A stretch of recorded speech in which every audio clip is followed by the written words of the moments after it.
best questions that you can ask yourself, period, is if I had all the money in the world, what would I do? Ask yourself, if you had all the money in the world, what would you do? Because when you answer that question, it tells you what you should actually be doing right now. Most people have no idea. Most people don't know what they would be doing. And as a result, people sleepwalk through life. They're just trying to make their next mortgage payment or their rent payment or just kind of scraping by, constantly in survival mode, sleepwalking, instead of actually building something amazing. I had a recent meeting with somebody who's on my team part-time, and I was asking her, okay, I asked that question, if you had all the money in the world, what would you do?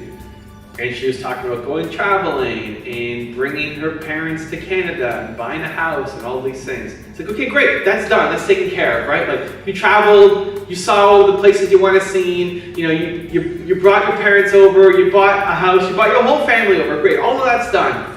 And you still have money, what are you gonna do? I don't know.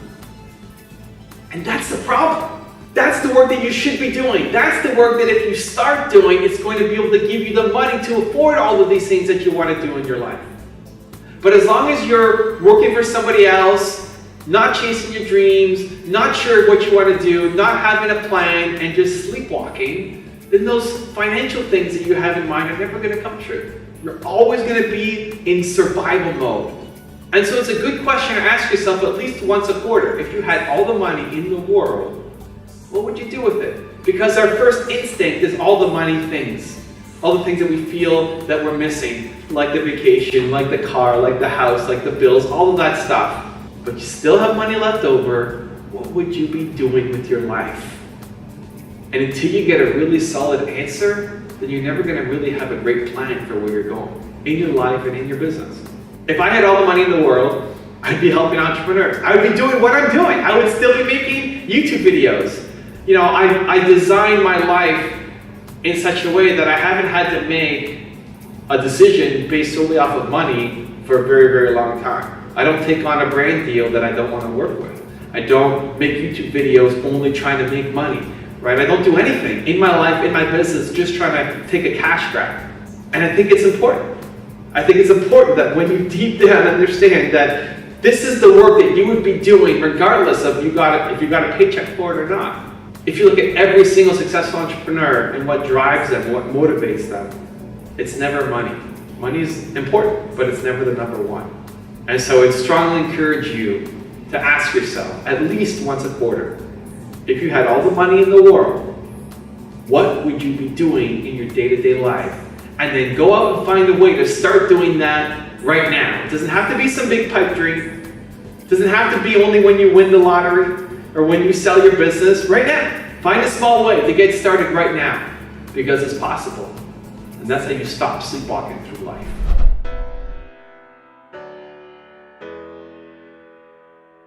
Burnout is real, but I think most burnout happens because people are not doing the thing that they actually love doing. It's not just about being busy and keeping your mind occupied all day. You can be busy and hate your life and get burnt out. If I was an accountant, I would hate my life and burn out in a day because I don't like being an accountant. But doing this thing that I love, I put in way more effort, way more work, and I love it. It's been 10 plus years of still having my YouTube channel, and I'm not burnt out. If anything, I'm pushing harder than ever before because I love it. And so I think it's not just about being busy, it's about being busy on the thing that is your mission for life. Now, compassion fatigue is a thing. Doing it so much that you burn out yourself is possible. But again, that is not why most people are burning out. Most people, I believe, are burning out because they're spending too much time, too much energy, too much effort doing things that they hate. And if you wake up and hate your life and hate the job you're about to go to, then there's no wonder why you feel like you're burning out. So I recently came back from going to Tony Robbins' event in Dallas. He invited me to sit in the front row, and super blessed and grateful to have Tony's support. And I went there with Alex, friend of the channel, who helps me run Toronto Dance Salsa. And we were on a super crunch timeline because Alex was teaching classes the evening before we left, and then the day of the last event.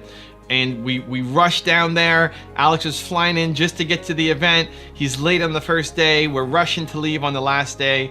And it's nonstop. If you've been to a Tony Robbins event, it's all day, all night. It's 8 in the morning to midnight, and then up again the next day and doing the same thing. And it's wild and it's fun, it's amazing. And my favorite thing to do whenever I travel is actually meet Believe Nation, meet you guys. And so all through the event, I wear my Believe hoodie, and I'm not wearing Grant stuff, I'm wearing Evan Carmichael stuff with the plane and the Believe on the back, and people are stopping me. And that's actually the best. It doesn't take away from my experience. Tony's often on stage at the top at the beginning of every event saying, hey, I have some friends of mine, you might know them, they might be celebrities, leave them alone, don't talk to them, let them have their own experience. And it always makes me sad when he says that, because for me, meeting you guys, meeting people who recognize me, and that's a group that I over-index because people who watch Tony videos, you know, they're probably gonna find my content. I like it more when people come and say hi. It adds to the experience for me. And then on the last day, before we rushed out to go to the airport, I set up a meetup, right? I had an hour open before having to get to the airport, so let's do a meetup. Let's do a local Dallas, Richardson, Texas meetup, right? And it could have spent the time doing something else, or sleeping in, or writing my book, or doing anything else. But it's not burnout for me. Like, that fuels me, that gives me more energy. I love it. Hanging out with Believe Nation gives me more energy than it takes away. And I then took an Uber to get to the airport, and the guy who drove the Uber was actually in the meetup in Richardson. He's like, I gotta leave early because I gotta start my job. Okay, great. And then I book an Uber, and there he is. A total fluke, but amazing. And so it's a lot of work. You know, I was all day, all night, not connecting with my team, not doing the things that I'm supposed to be doing, and then I still make time to be with people and make a 1 hour meetup because that hour was open. And it fuels me. But if it was something that I hated, just that half an hour, just 15 minutes, I'd start to feel like I'm burning out. Like, I don't want to be here. Like, this is terrible. And so I think it's really important that you're doing work that you love. That would be a burnout for other people, but not a burnout for you because you love it so much. If you want to learn how to destroy fear, check out the video right there next to me. I think you'll enjoy it. Continue to believe, and I'll see you there. If you started your day with a thing that made you feel bold and self-confident every single day, your life would look dramatically different 1 year from today than where you are right now. Your environment is keeping you where you are.